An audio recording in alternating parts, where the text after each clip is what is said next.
Bucks at first. Now it's selling for 75, so lesson in supply and demand. Play it at home at Christmas. That's it for this week's show. Thanks to my panel. Thanks for watching. I'm Paul Gigot. Hope to see you right here next week.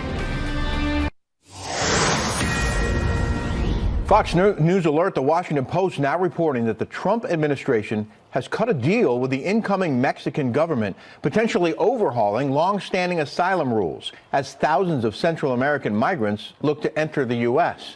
Hello and welcome to America's News Headquarters. I'm Rick Leventhal in for Eric Shawn. And I'm Arthel Neville. So the plan would require migrants to remain in Mexico as their claims move through U.S. courts. But this latest development could face a legal hurdle. Human rights activists and others argue the move could put migrants at risk and undermines their lawful right to apply for asylum. It comes just days after President Trump threatened to shut down the entire southern border. The president adding he has authorized troops to use lethal force, if necessary, to stop migrants from illegally entering the country. We're going to have a strong border. Our southern border is going to be very strong. You heard me speaking to some of the folks just now in different parts of the world, and they're so proud of the job they're doing. And you got to have borders. You don't have borders, you don't have a country. I mean, the Democrats want open borders, and they want these people coming in. Many of those people are criminals. Brian Yanes following all of this from West Palm Beach, Florida, near the president's Mar-a-Lago estate, where he is spending the holiday weekend. Hi, Brian.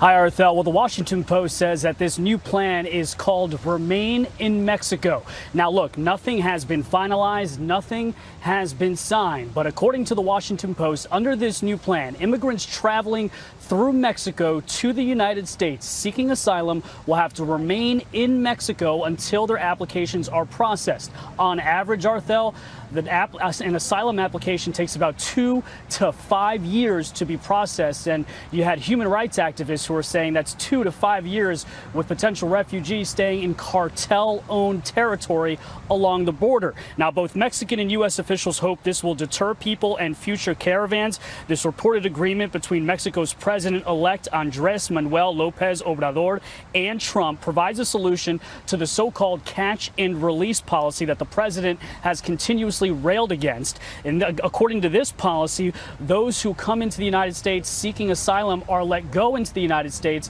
until their applications are processed. Now, some never show up for their court dates. In the White House, well, we've reached out for comment, and they are neither confirming nor denying that this plan is set. But this is what the White House said to us. It said to Fox News in a statement, quote, President Trump has developed a strong relationship with the incoming Obrador administration, and we look forward to working with them on a wide range of issues. Now, President Obrador takes office December 1st, and this is all happening as more than 5,000 migrants in the caravan have camped out in Tijuana, Mexico. The mayor there has declared a humanitarian crisis. Many are trying to claim asylum in the U.S., where the asylum backlog is already massive. Look at these numbers. The number of asylum applications has more than tripled over the last 5 years, from 141,000, from 43,000 to 141,000 in 2017.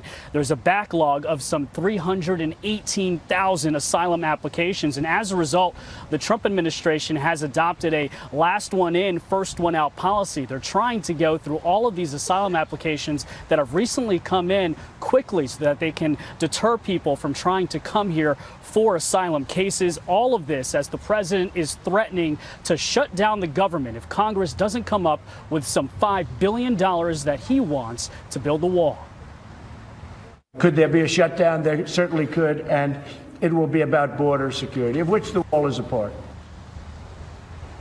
Some 5,900 U.S. troops have been deployed to the border to back up the Border Patrol. They are unarmed and have mostly laid down concertina wire. Even the troops are allowed to detain migrants, but only for a few minutes. The minute that they get a migrant, if that were to happen, by law, they're supposed to give those migrants over to Border Patrol and local police. According to the Washington Post, also, Arthel, the troops at the border played a part in the calculus here with this plan. It was part of what Mexican officials considered when they were coming up with this plan with the Trump administration. Arthel. Brian Yanes, thank you very much. Rick? For more on this, let's bring in Kelly Jane Torrance, Deputy Managing Editor for the Weekly Standard. Thanks for coming in on a Saturday of a holiday weekend. Thanks for having me on, Rick. So, Kelly Jane, my guess is the president is celebrating this asylum overhaul agreement with the Mexican government. Yeah, it is, I think, very good news for the administration, though there are still details to be worked out. And there are some details that, we're not even sure if they are addressing them. And certainly one of those things, as your reporter mentioned, is the safety of migrants in the border areas. But yeah, this is very good news because the Trump administration was very worried about, we already have actually last month saw the highest number of people who actually crossed the border illegally since Donald Trump became president. And that was 60,000 people in 1 month came illegally over the U.S.-Mexico border. So this problem has, it's been going in waves, but right now it is a big problem. And I think Donald Trump can be very happy. And I think a lot of people were surprised, given that the incoming Mexican president is actually a socialist. There was a lot of worry, could Donald Trump and Obrador work out a plan? And apparently they got along, the people from both administrations got along surprisingly well, they said, and that the meetings were very cordial. Well, and there were a lot of critics of the president when he moved all those U.S. troops to the southern border. As Brian mentioned, that and the president's threat to close some of the border crossings have been cited as reasons that Mexico agreed to change these rules.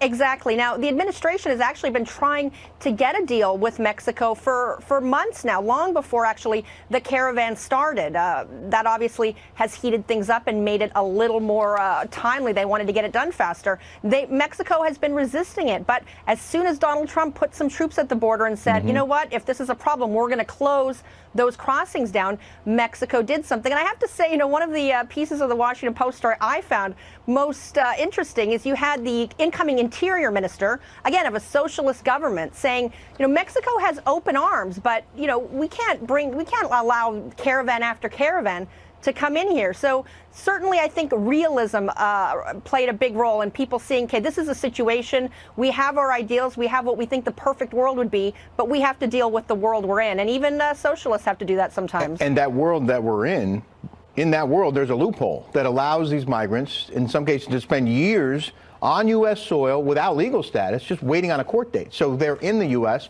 waiting on a court date, which they may or may not go to.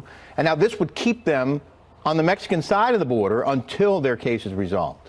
That's right. And one of the things that's interesting is that right now, the number of asylum cases that can be processed, part of it depends on how many spots they have, because the people are at first in a detention center. Now, while their claims are being adjudicated, they are let go and are free to move around the country. But at first, they do have to be in a detention center. And there's only so many spaces. So there's only so many claims that can get started every day. And now the administration says, if these people, if we have them stay in Mexico while they're waiting, we can process perhaps twice as many cases. So I do think a lot of people, asylum advocates are worried about the safety of these people, but they should, be happy that that it looks like they will be a lot more claims processed, and that's certainly good news. If people are actually looking for asylum, it's great that we can get more of those claims processed, and the people who truly need it will be able to go through the system. But supporters of these migrants argue that it makes it tougher for those people because they're now on the Mexican side of the border,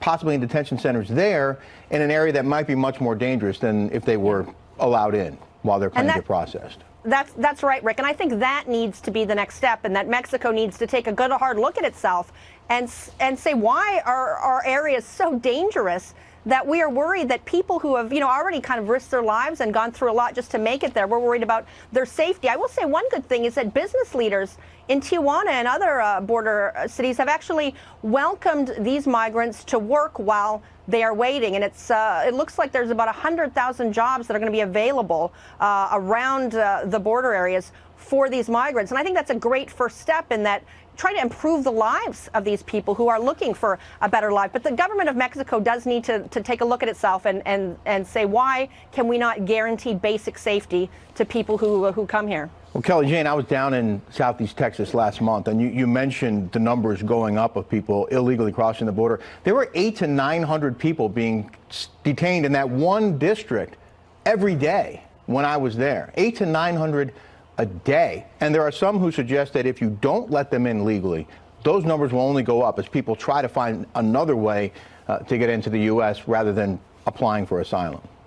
Well, and that's, you know, and you've seen it firsthand, Rick, and you see what these people, you probably talked to them and found out what kind of lives they were leaving, why they left, why they risked their lives. And yeah, well, half of them are claiming hardship. The other half, according to the Border Protection agents, were criminals sneaking in. Wow. That's see, and again, that's why we do need to, if possible, get people coming in legally through legal channels and getting them to come through those ports of entry. And we've seen, you know, a lot of people talking about the caravan. If they can't get in legally, they'll come in another way. And, you know, of course, the Trump administration has a very different view, and a judge in California just struck down the Trump administration's position that you cannot make an asylum claim if you didn't come in legally. So it is a big thing, and we're certainly seeing that policy affects those numbers. I mean, when you had the family separation policy, as terrible as it was, you did see I think some of those numbers went down, and now they've gone back up. Well, policy Kelly, actually does affect people and their motivations. Kelly Jane Torrance with the Weekly Standard. This is obviously a significant development, and we're going to keep our eyes on it. Thank you. Thanks, Rick. And Fox News alert as a major storm packing blizzard-like conditions is set to hit northern parts of the country just as millions of people head home for the holiday weekend. Heavy snow and strong winds are expected to make things really difficult for those hitting the roads and taking to the skies. Now, earlier on America's News headquarters, AccuWeather meteorologist Justin Pavig told us what to expect. Chicago 3 to 6 inches downtown, just north and west of downtown, 6 to potentially as much as 12 inches. Northwestern Indiana, south of Chicago, we're talking about 1 to 3, and then substantial amounts toward the Quad Cities, just south of Des Moines, where some spots could see 6 to 10.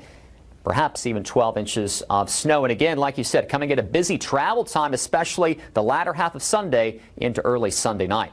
All right, Justin, thank you. And let's check in now with Jackie Heinrich. She is at New York's LaGuardia Airport. And I understand you have some tips for travelers hoping to avoid a holiday headache, right, Jackie? Oh, yeah, Arthel. You know the storm is ramping up when airlines are offering people to change their flights for free. Well, that's what's happening now in some major cities across the Midwest. If you're flying on Delta, American, United, or Southwest out of Chicago, Cedar Rapids, Des Moines, Milwaukee, or really a number of other surrounding cities, check with your airline because many airlines are offering and honoring flight change requests with no fee, no cost. If you're staying in a hotel, it also might be a good time to check on availability if you expect cancellations. Airlines are trying to mitigate the inconvenience as we head into the biggest travel day of the holiday weekend. An estimated 54.3 million people will be traveling 50 miles or more. According to AAA, it is the highest number since 2005, and that rate has been steadily climbing over the last 10 years. That means that if the storm packs as powerful a punch as it's expected to, a lot of people could be holiday stranded. At LaGuardia, 95% of flights are full on American Airlines, similar stats for the others, and not even Super Bowl champions are immune to holiday travel snarls. Honestly, I had no idea. Checking the forecast, which I always do when I fly. Thankfully enough, we're getting out today with a 90% chance of rain tomorrow, and knowing obviously this is one of the busiest travel days or weekends of the year, just felt like we needed to get out early, get the kids, you know, kind of back into routine and get ready for school on Monday. So many people are making their way to airports that TSA has added extra manpower, but the roads are also expected to be an issue.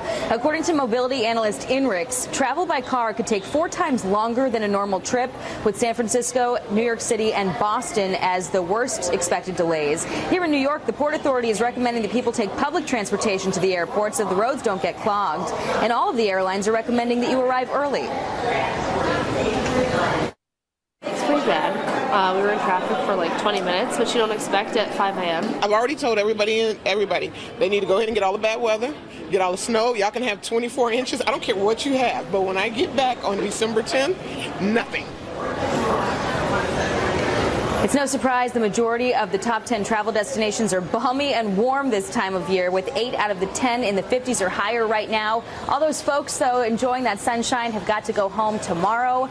So we can just hope for them that if they have to get stuck, they get stuck somewhere sunny. Arthel? Yes, let's hope so. Let's hope they get home, though. Jackie Heinrich, thank you. Yeah.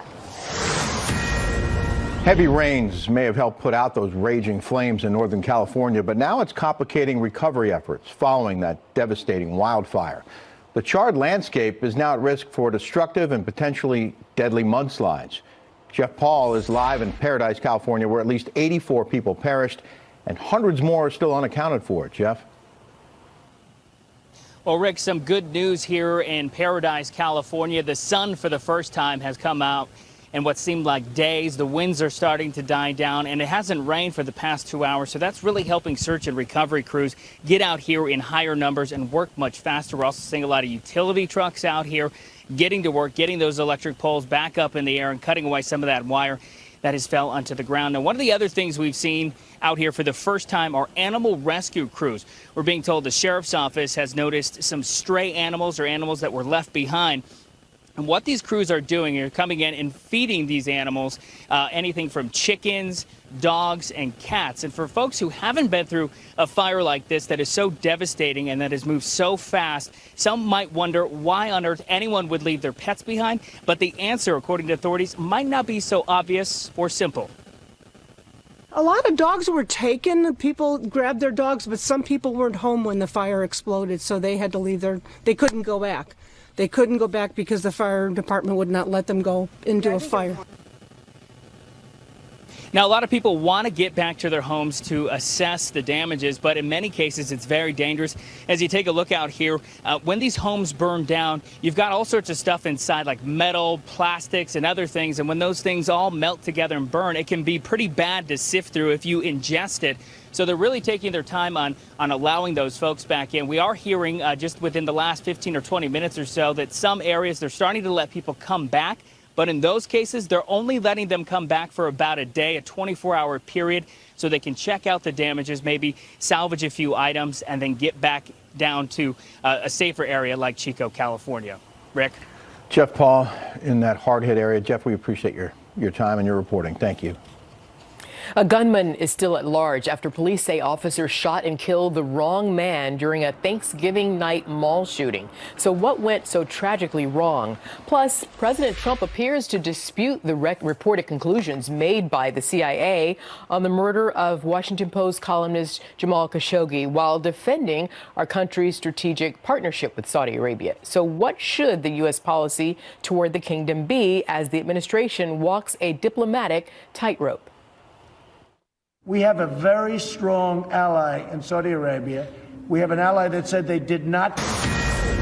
New details emerging about a shooting in an Alabama mall on Thursday. Police now say a man fatally shot by responding officers was likely not the gunman, and the shooter is still on the loose. It happened at a mall just outside of Birmingham late Thanksgiving evening. Police were called to the scene after shots were fired in the mall. An 18-year-old man and a 12-year-old girl were hit and are now recovering in the hospital. Investigators say the man killed may have been involved in the altercation somehow, but they don't think he fired the initial rounds. President Trump appearing to contradict the CIA's findings in the death of Jamal Khashoggi, saying the agency only has, quote, feelings about what happened to the writer. The president continuing to stand by the Saudi crown prince despite mounting pressure from Congress to take tougher action. I hate the crime. I hate what's done. I hate the cover-up. And I will tell you this, the Crown Prince hates it more than I do, and they have vehemently denied it. The CIA points it both ways. It's a very important ally. And if we go by a certain standard, we won't be able to have allies with almost any country. Joining us now is international security expert Jim Walsh. And Jim, I want to start by, the president just says he hates the crime, he hates the cover-up. What does that say to you? Well, it says he's trying to inch close towards saying, yes, it did happen. Remember, the first question was, did it happen? And he was sort of reluctant to go there. And then he went there and said it happened. So he doesn't want to be appearing to endorse the murder of a journalist who is a permanent resident of the United States of America. But he cannot bring himself to what is, for most people, an obvious conclusion that this goes straight to the top, that in Saudi Arabia, things don't happen on their own. They happen because the Crown Prince wants them to happen. And when his own aides are sent there with a bone saw, it's not too far-fetched to conclude that he is implicated. But he doesn't want to admit that, and so he's trying to straddle the middle. So because he's straddling by just being ambiguous about blaming Mohammed bin Salman for having a direct hand in the murder of Jamal Khashoggi. And, the president, Jim, says that it's because Saudi Arabia is a key ally. Is Saudi Arabia a key security ally to the U.S.? And if so, please explain to us how. Yeah. So for decades, it has been an important ally to the U.S. Different presidents have sort of relied on Saudi Arabia, in part because they're the most important oil producer in the region, and for decades the U.S. depended on that oil. Less so today, but still a little bit. And also as a helpful in the counterterrorism and in other missions in the Middle East. The Middle East is always boiling, and so the U.S. has turned to Saudi Arabia on occasion. My concern, though, is if we're willing to excuse what is a murder ordered from the top, what message does that send to Saudi Arabia that they can, quote, get away with murder? It might give them a green light to be even more aggressive than they are now. They've already initiated a war in Yemen. They kidnapped the Lebanese prime minister and forced him to resign on TV until he was able to escape and recant that. I mean, are we giving them a blank check? That's what I'm concerned about. It's what Republicans and Democrats in Congress are concerned about. And the other thing here, the other side of it, is our relationship with our own intelligence community. No president is obliged to accept whatever the intelligence community says. I think it's good that there be healthy skepticism, but you don't air that dirty laundry in public, and you don't say that the intel community has feelings. The CIA does not do feelings. They do rigorous analysis. They attach a probability. Is it likely, really, very likely, somewhat likely that something is true? And then they attach a confidence level to it. How sure are we in our conclusion? They try to give policymakers the tools through a rigorous analysis so that they can make their own best judgment. So to sort of say, well, they were sort of all over the place and they had feelings about things, I think that really undercuts the status and maybe even the morale of the good people who work in the intelligence community. And would the CIA have any motive or reason to politicize their discovery in this case? No, absolutely not. I mean, that's what analysts, there are different parts of the intel community. The analysts really pride themselves. There's a deep, deep norm here of trying to call it the way they see it, as opposed to, for example, the Crown Prince, who has a strong incentive to deny that he was involved. So no incentive on the part of the CIA, strong incentive on the part of MBS to deny culpability. So that's a problem. And then also, you pointed out that what is this signal to Saudi Arabia? What is this signal to allies and foes alike on the global stage?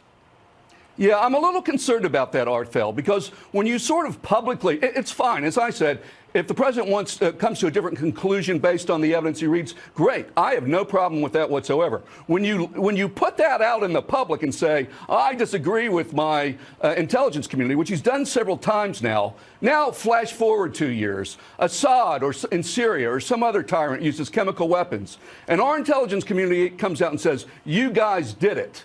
And then that tyrant stands up and says, we can't believe what you say. Even your own president has doubts about what you're saying. So I think it undermines our ability to make credible judgments in the future. You don't want to waste that credibility. You want to protect the reputation of the intelligence community that serves the national security of the United States of America. And, finally, Jim, what's the impact on the public psyche? Also national security, when the president of the United States questions or inadvertently undermines his national intelligence agencies?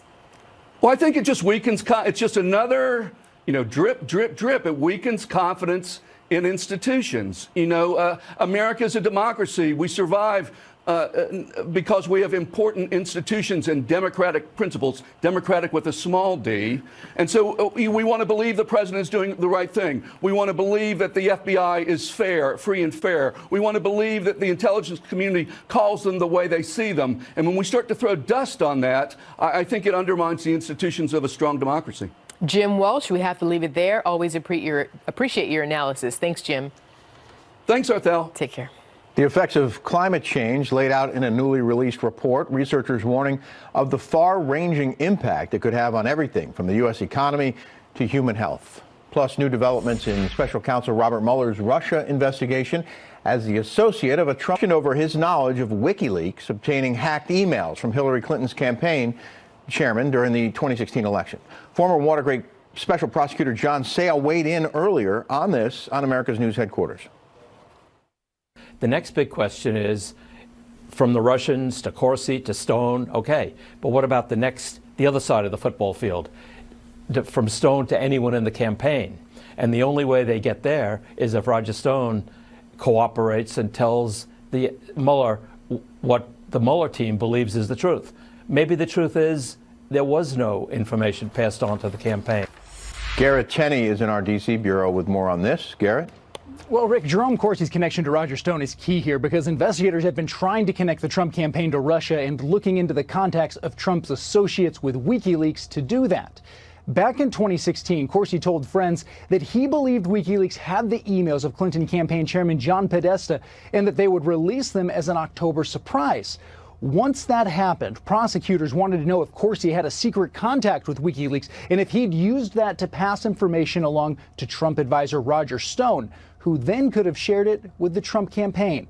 Now, Corsi has been cooperating with Mueller's team for the past 2 months and denies there was any kind of contact with WikiLeaks or an arrangement to coordinate the release of hacked emails. But Corsi says he is now discussing a plea deal with the special counsel after saying last week he believed he'd walked into a perjury trap. I fully anticipate that the next few days I will be indicted by Mueller for some form or other of giving false information to the special counsel, but I'm going to be criminally charged. And this has been one of the most frightening experiences of my life. Earlier this month, sources close to the president's legal team told Fox News that the special counsel's probe is winding down and that the WikiLeaks issue is one of the final pieces. The future of the Mueller probe is now in the hands of acting Attorney General Matt Whitaker, who previously criticized the investigation.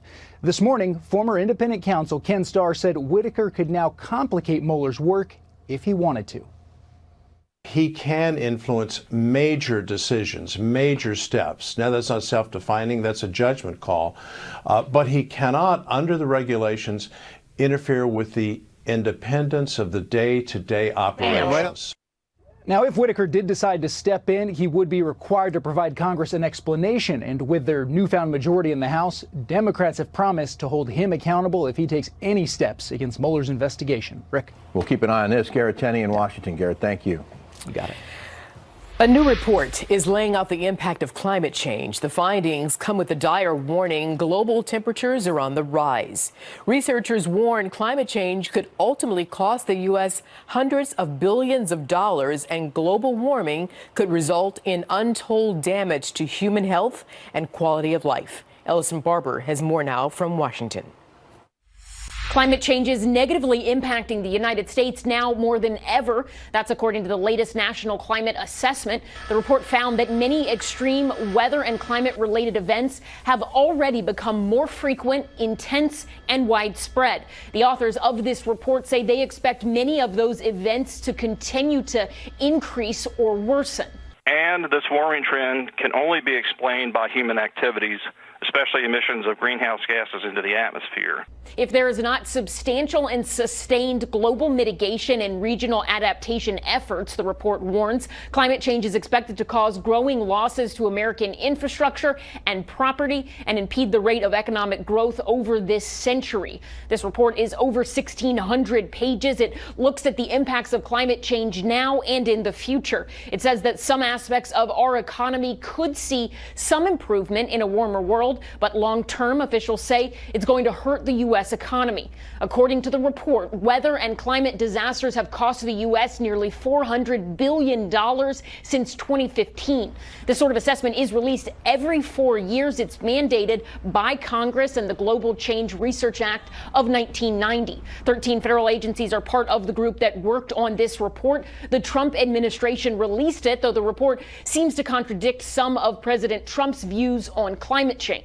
Now, another big question is it possible that climate change is a real issue here?